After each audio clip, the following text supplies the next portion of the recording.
Assassinat de 32 personnes en Kasbé, les réactions du président du HCDDED. Le président du Haut Conseil pour la défense de la démocratie et de l'état de droit, Pierre Lenoble, condamne fermement l'assassinat de 32 personnes à Boultarakil dans le district d'Ankasbé. Selon lui, il s'agit d'un règlement de compte. En effet, les meurtriers n'ont dérobé aucun objet. Ils se sont contentés de saccager le village en incendiant les cases et ont tué par la suite de sang-froid les 32 victimes, dont des enfants. Le président du HCDDED espère que les auteurs de ces crimes multiples soient traduits en justice.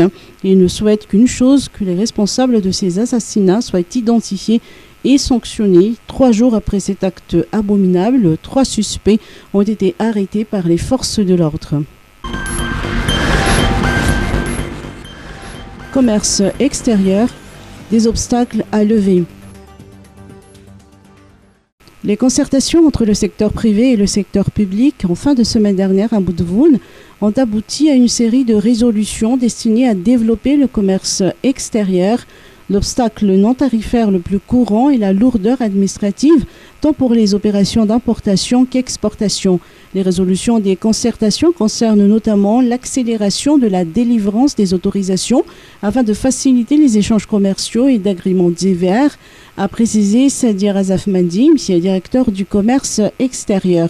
Elle a particulièrement souligné l'importance d'une plateforme en ligne au sein du COMESA qui permettra aux opérateurs d'exposer les différentes difficultés auxquelles ils font face en vue des solutions concertées. Par ailleurs, il a été décidé de tenir des réunions de suivi et des évaluations périodiques afin d'améliorer les échanges commerciaux. Chan, les Baréas qualifiés pour le second tour.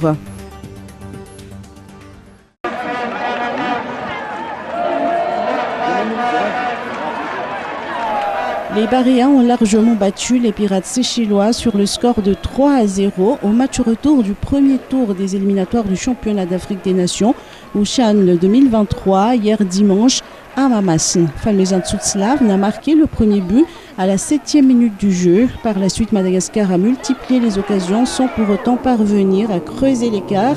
En deuxième mi-temps, Romuald Diroror Koutoundjabé, le sélectionneur des Baréas, a fait entrer Rinzal Rairnez qui a marqué le deuxième but à la 66e minute de jeu.